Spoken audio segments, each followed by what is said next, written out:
सूबे ਦੀਆਂ प्रमुख सियासी ਤੇ समाजिक खबरों के साढ़े इस खास बुलेटिन पंजाब इस वेले देख रहे दर्शकों का बहुत बहुत स्वागत है। मैं हाँ जगदीश संधू। बुलेटिन की शुरुआत करते हैं।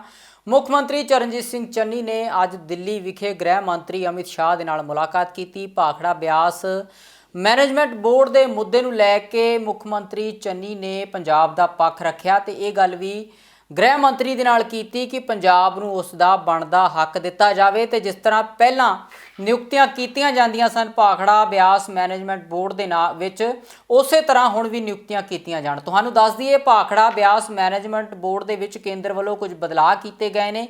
इन्हां बदलावां नूं लैके लगातार पंजाब दे आगूआं वल्लों केंद्र सरकार दा विरोध किया जा रहा है। ते इसे विरोध दे चलदे अज सीएम चन्नी ने गृह मंत्री अमित शाह दे नाल मुलाकात की है।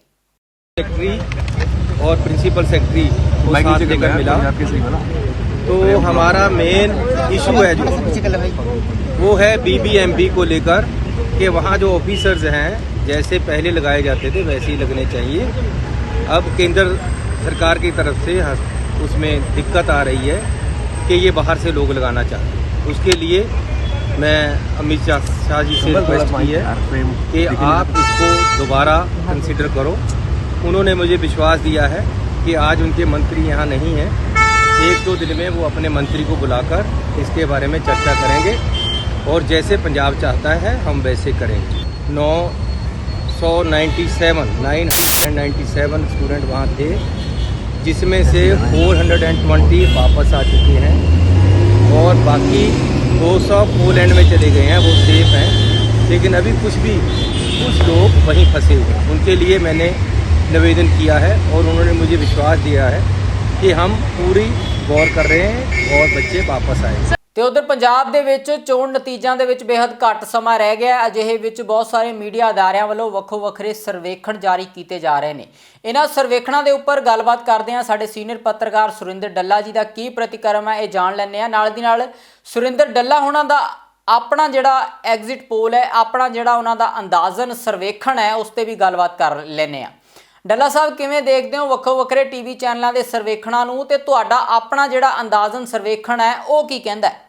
देखो, सब तो पहला तो जगदीश जी ਵੱਖ-ਵੱਖ टैलीविजन चैनलों के ਜਿਹੜੇ एग्जिट पोल ने, चोणां तो बाद वाले पोल सर्वेखण, ਉਹਨਾਂ ਦੇ ਵਿੱਚ ਬਹੁਤੀਆਂ ਥਾਵਾਂ ਤੇ ਆਮ ਆਦਮੀ ਪਾਰਟੀ ਨੂੰ ਅੱਗੇ ਦਿਖਾਇਆ ਗਿਆ ਹੈ। ਸਰਕਾਰ ਵੀ ਬਣਦੀ ਆਮ ਆਦਮੀ ਪਾਰਟੀ ਦੀ ਦਿਖਾਈ ਗਈ ਹੈ ਜੀ।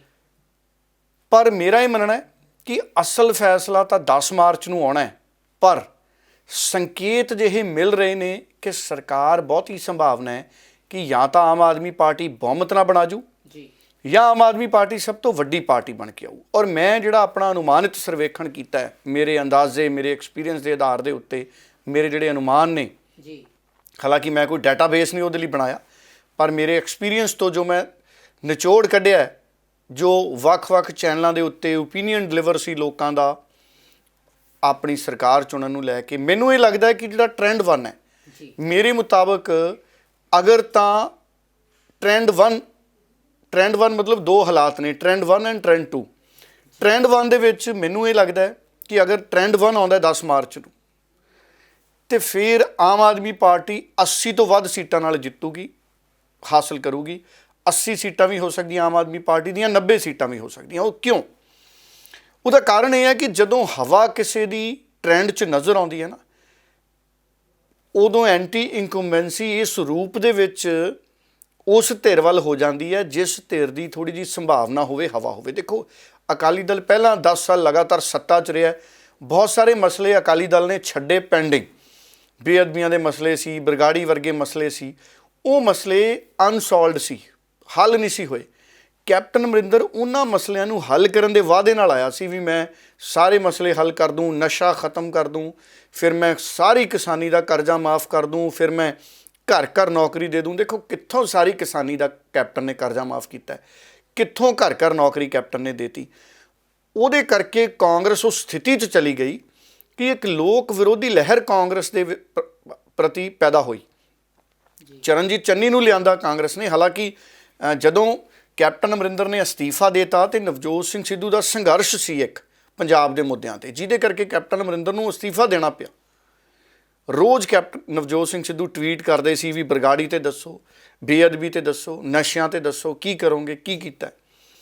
ਉਹਦੇ ਨਾਲ ਕੀ ਹੋਇਆ ਕਿ ਕੈਪਟਨ ਅਮਰਿੰਦਰ ਅਸਤੀਫਾ ਦੇ ਗਏ ਕਿਉਂਕਿ ਪੂਰਾ ਨਹੀਂ ਸੀ ਕਰ ਸਕਦੇ ਸਾਰਾ ਕੁਝ, ਔਰ ਨਵਜੋਤ ਸਿੰਘ ਸਿੱਧੂ ਉੱਭਰੇ।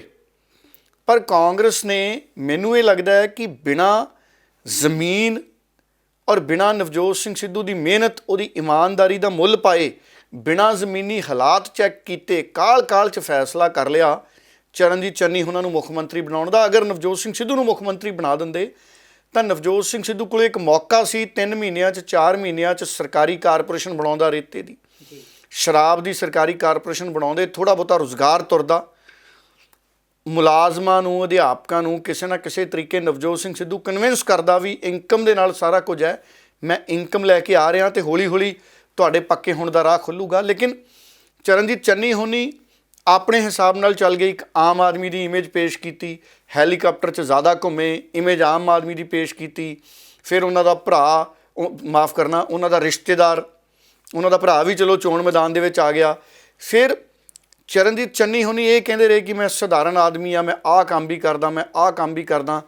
ਇੱਕ ਵਾਰੀ ਚਰਨਜੀਤ ਚੰਨੀ ਨੇ ਲੋਕਾਂ ਨੂੰ ਪ੍ਰਭਾਵਿਤ ਕੀਤਾ, ਪਰ ਜਦੋਂ ਕਾਂਗਰਸ ਇਹ ਕਹਿਣ ਲੱਗ ਗਈ ਕਿ ਅਸੀਂ ਇਸ ਭਾਈਚਾਰੇ 'ਚ ਪਹਿਲੀ ਵਾਰੀ ਮੁੱਖ ਮੰਤਰੀ ਬਣਾਤਾ, ਸਾਨੂੰ ਵੋਟਾਂ ਮਿਲ ਜਾਣਗੀਆਂ, ਚਰਨਜੀਤ ਚੰਨੀ ਦੀ ਲਹਿਰ ਹੈ, ਲੋਕ ਪਸੰਦ ਕਰ ਰਹੇ ਨੇ। ਦੇਖੋ, ਚਰਨਜੀਤ ਚੰਨੀ ਦਾ ਕਿਰਦਾਰ ਔਰ ਉਹਨਾਂ ਦੀ ਜ਼ਿੰਦਗੀ ਦੀਆਂ ਪ੍ਰਾਪਤੀਆਂ ਕਾਂਗਰਸ ਅੱਗੇ ਰੱਖਦੀ ਜ਼ਿਆਦਾ ਵਧੀਆ ਗੱਲ ਸੀ।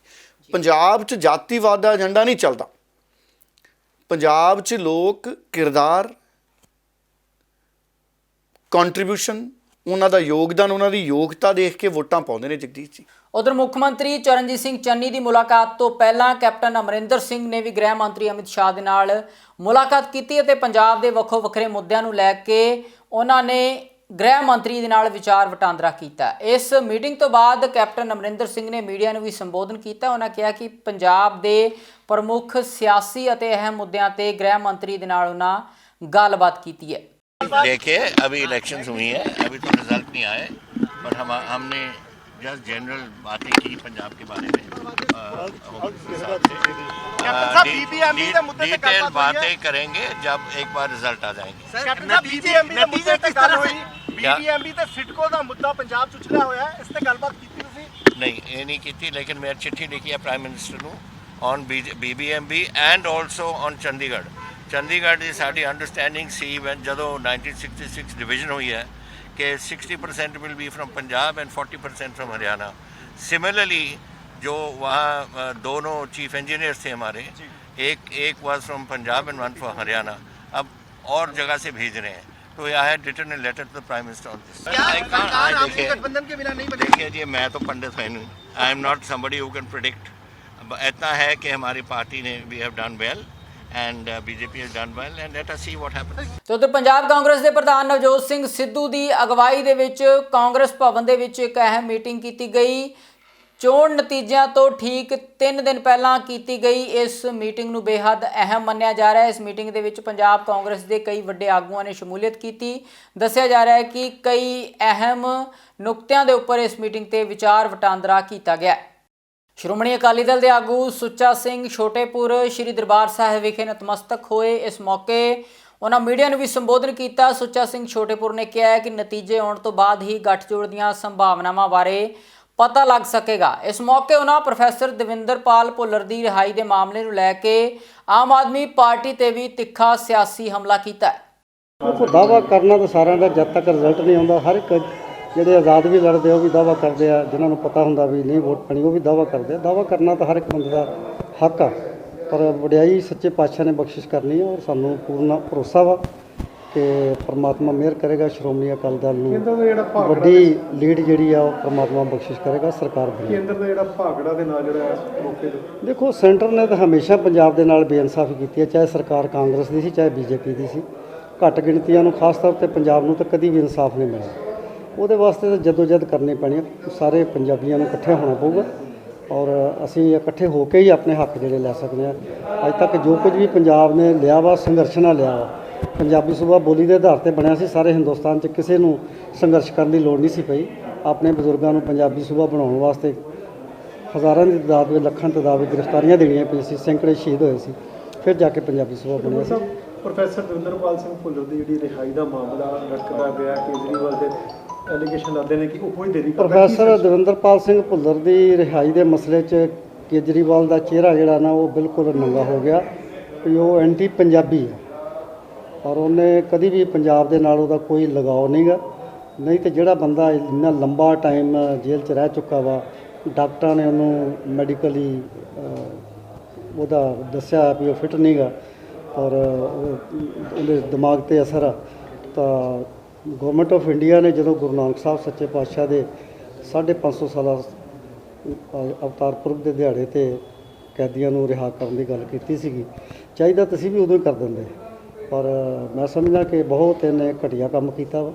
ਉਧਰ ਹਰਮੀਤ ਸਿੰਘ ਕਾਲਕਾ ਵੀ ਦਰਬਾਰ ਸਾਹਿਬ ਪਹੁੰਚੇ ਅਤੇ ਉੱਥੇ ਨਤਮਸਤਕ ਹੋਏ। ਇਸ ਤੋਂ ਬਾਅਦ ਉਹਨਾਂ ਮੀਡੀਆ ਨੂੰ ਸੰਬੋਧਨ ਕੀਤਾ ਅਤੇ ਪ੍ਰੋਫੈਸਰ ਦਵਿੰਦਰਪਾਲ ਭੁੱਲਰ ਦੀ ਰਿਹਾਈ ਦੇ ਮਾਮਲੇ ਨੂੰ ਲੈ ਕੇ ਅਰਵਿੰਦ ਕੇਜਰੀਵਾਲ ਤੇ ਆਮ ਆਦਮੀ ਪਾਰਟੀ ਦਾ ਘਿਰਾਓ ਵੀ ਉਹਨਾਂ ਨੇ ਕੀਤਾ। ਅੱਜ ਧੰਨ ਧੰਨ ਸਾਹਿਬ ਸ੍ਰੀ ਗੁਰੂ ਰਾਮਦਾਸ ਮਹਾਰਾਜ ਜੀ ਦੇ ਸਥਾਨ ਦੇ ਉੱਤੇ ਹਰਿਮੰਦਰ ਸਾਹਿਬ, ਜਿੱਥੇ ਮੈਂ ਪਰਿਵਾਰ ਦੇ ਨਾਲ ਨਤਮਸਤਕ ਹੋਣ ਆਇਆ, ਮਹਾਰਾਜ ਦਾ ਕੋਟਾਨ ਕੋਟ ਧੰਨਵਾਦ। ਜਿੱਥੇ ਦਿੱਲੀ ਸਿੱਖ ਗੁਰਦੁਆਰਾ ਪ੍ਰਬੰਧਕ ਕਮੇਟੀ ਦੀ ਅਹਿਮ ਸੇਵਾ ਦਾਸ ਨੂੰ ਦਿੱਤੀ ਹੈ, ਸਮੁੱਚੀ ਟੀਮ ਦੇ ਲਈ ਅਰਦਾਸ ਕੀਤੀ ਹੈ, ਉੱਥੇ ਹੀ ਪਰਿਵਾਰ ਦੇ ਵਿੱਚ ਇੱਕ ਇਜ਼ਾਫਾ ਹੋਇਆ।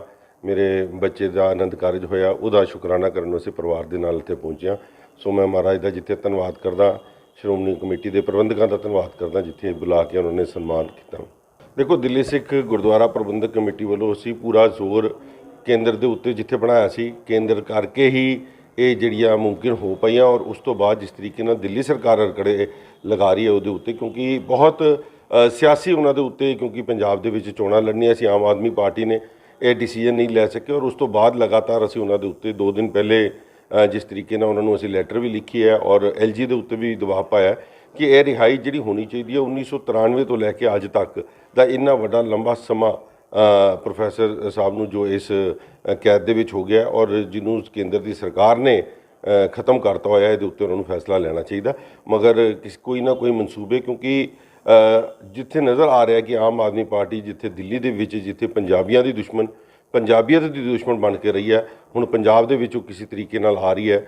ਹੁਣ ਇੱਥੇ ਦੀ ਸੰਗਤ ਹੀ ਉਹਦੇ ਬਾਰੇ ਫੈਸਲਾ ਕਰ ਸਕਦੀ। ਰੋਪੜ ਵਿਖੇ ਕਿਸਾਨ ਜਥੇਬੰਦੀਆਂ ਵੱਲੋਂ ਭਾਖੜਾ ਬਿਆਸ ਮੈਨੇਜਮੈਂਟ ਬੋਰਡ ਨੂੰ ਲੈ ਕੇ ਰੋਸ ਪ੍ਰਦਰਸ਼ਨ ਕੀਤਾ ਗਿਆ। ਇਸ ਮੌਕੇ ਕਿਸਾਨਾਂ ਨੇ ਕੇਂਦਰ ਸਰਕਾਰ ਤੇ ਪੰਜਾਬ ਦੇ ਨਾਲ ਵਿਤਕਰੇ ਵਾਲਾ ਵਿਹਾਰ ਕਰਨ ਦੇ ਇਲਜ਼ਾਮ ਲਗਾਏ ਨੇ ਤੇ ਮੰਗ ਕੀਤੀ ਹੈ ਕਿ ਭਾਖੜਾ ਬਿਆਸ ਮੈਨੇਜਮੈਂਟ ਬੋਰਡ ਦੇ ਵਿੱਚ ਪਹਿਲਾਂ ਦੀ ਤਰ੍ਹਾਂ ਹੀ ਪੰਜਾਬ ਦੀ ਨੁਮਾਇੰਦਗੀ ਰੱਖੀ ਜਾਵੇ। ਇਹ ਸਾਨੂੰ ਜੀ ਸੰਯੁਕਤ ਮੋਰਚੇ ਵੱਲੋਂ ਜੋ ਹੁਕਮ ਹੋਇਆ ਤਾਂ ਉਹਦੇ ਤਹਿਤ ਵੱਖ-ਵੱਖ ਜਥੇਬੰਦੀਆਂ ਦੇ ਨੁਮਾਇੰਦਿਆਂ ਦੇ ਨਾਲ, ਆਮ ਲੋਕਾਂ ਦੇ ਸਹਿਯੋਗ ਦੇ ਨਾਲ ਅਸੀਂ ਬੇਲਾ ਚੌਂਕ ਤੋਂ ਚੱਲ ਕੇ ਇਸ ਟਾਈਮ ਇੱਥੇ ਆ ਕੇ ਸਾਡੇ ਜਿਹੜੇ ਸੂਝਵਾਨ ਲੀਡਰ ਸਾਹਿਬਾਨ ਆ ਉਹ ਆਪਣੇ ਵਿਚਾਰ ਸਾਂਝੇ ਕਰ ਰਹੇ ਆ ਜੀ। ਤੇ ਉਸ ਤੋਂ ਬਾਅਦ ਅਸੀਂ DC ਸਾਹਿਬ ਨੂੰ ਮੰਗ ਪੱਤਰ ਦੇਣਾ ਜੀ। ਦੇਖੋ, ਇਹ ਤਾਂ ਇਹਨਾਂ ਜਿਹੜੇ ਲੀਡਰ ਹੈ, ਇਹ ਮੈਂ ਇਹਦੇ ਪਿੱਛੇ ਕੋਈ ਬੋਲਣੇ ਤੇ ਨਹੀਂ ਉਹ ਕਰੂਗਾ। ਇਹਨਾਂ ਨੂੰ ਮਾੜੀ ਮੋਟੀ ਸੋਚ ਲੈਣੀ ਚਾਹੀਦੀ ਆ ਵੀ ਇਕੱਠੇ ਹੋ ਕੇ ਚੱਲਣਾ ਚਾਹੀਦਾ। ਜਦ ਦਿੱਲੀ ਵਿੱਚ ਪ੍ਰੋਗਰਾਮ ਚੱਲਦਾ ਤਾਂ ਜਦੇ ਕਹਿੰਦੇ ਵੀ ਇੱਥੇ ਅਸੀਂ ਜਿੱਤ ਕੇ ਗਾਹਾਂ ਫਿਰ ਅਸੀਂ ਇਲੈਕਸ਼ਨ ਲੜਨਾ ਹੈ, ਉੱਥੇ ਤਾਂ ਕਹਿਤਾ ਵੀ ਸਿਆਸੀ ਬੰਦਾ ਚੜ੍ਹ ਨਹੀਂ ਦੇਣਾ ਸਟੇਜ ਤੇ, ਆਪ ਫਿਰ ਸਿਆਸੀ ਬਣ ਗਏ। ਇਹਦੇ ਕਰਕੇ ਲੋਕਾਂ ਦਾ ਇਸ ਗੱਲ ਤੇ ਵਿਰੋਧ ਬਹੁਤ ਹੈ। ਇਹਨਾਂ ਨੂੰ ਪਤਾ ਲੱਗ ਜਾਣਾ 10 ਤਰੀਕ ਨੂੰ ਆਪਣੀ ਗਲਤੀ ਦਾ ਅਹਿਸਾਸ ਹੋ ਜਾਣਾ। ਪਰ ਪੰਜਾਬੀ ਇਕੱਠੇ ਆ, ਇਕੱਠੇ ਹੋ ਕੇ ਲੜਾਈ ਲੜਾਂਗੇ। ਅਸੀਂ ਮੋਦੀ ਦੇ ਗਲ 'ਚ ਅੰਗੂਠਾ ਦਬਾਂਗੇ ਇਕੱਠੇ ਹੋ ਕੇ। ਉਧਰ ਰੂਪਨਗਰ ਵਿਖੇ ਡਾਕਖਾਨੇ ਦੇ ਇੱਕ ਏਜੰਟ ਦੇ ਉੱਪਰ ਲੋਕਾਂ ਵੱਲੋਂ ਗੰਭੀਰ ਇਲਜ਼ਾਮ ਲਗਾਏ ਗਏ ਨੇ। ਲੋਕਾਂ ਦੇ ਇਲਜ਼ਾਮ ਨੇ ਕਿ ਏਜੰਟ ਨੇ ਲੱਖਾਂ ਰੁਪਏ ਦੀ ਠੱਗੀ ਉਹਨਾਂ ਦੇ ਨਾਲ ਮਾਰੀ ਹੈ। ਇਸ ਮਾਮਲੇ ਦੇ ਵਿੱਚ ਪ੍ਰਦਰਸ਼ਨਕਾਰੀ ਲੋਕਾਂ ਵੱਲੋਂ ਜਾਂਚ ਦੀ ਮੰਗ ਕੀਤੀ ਜਾ ਰਹੀ ਹੈ। ਇਹ ਜੀ ਇੱਕ ਬਹੁਤ ਵੱਡਾ ਸਕੈਮ ਹੋਇਆ ਹੈ ਜੀ। ਪੋਸਟ ਆਫਿਸ ਇੱਕ ਏਜੰਟ ਸੀਗੀ ਹਰਜੀਤ ਕੌਰ ਕਰਕੇ, ਉਹ ਇਹਨਾਂ ਸਾਰੇ ਬੰਦਿਆਂ ਦੇ ਪੈਸੇ ਪਿਛਲੇ ਕਮ ਸੇ ਕਮ 6-7 ਮਹੀਨੇ ਤੋਂ ਉਹਨਾਂ ਨੇ ਜਿੰਨੇ ਵੀ ਪੈਸੇ ਸੀਗੇ, ਜੋ ਕਿਸੇ ਦੀ FD ਸੀ, ਜੋ ਸੇਵਿੰਗ 'ਚ ਪਏ ਸੀ, ਉਹਨਾਂ ਨੇ ਸਾਰੇ ਵਿਡਰਾਅ ਕਰਕੇ ਉਹ ਲੈ ਗਏ ਨੇ ਜੀ। 4 ਸਾਲ ਤੋਂ ਵਿਡਰਾਅ ਤੁਹਾਡੇ ਸਿਗਨੇਚਰ ਤੋਂ ਬਿਨਾਂ ਕਿਸ ਤਰ੍ਹਾਂ ਹੋ ਗਿਆ?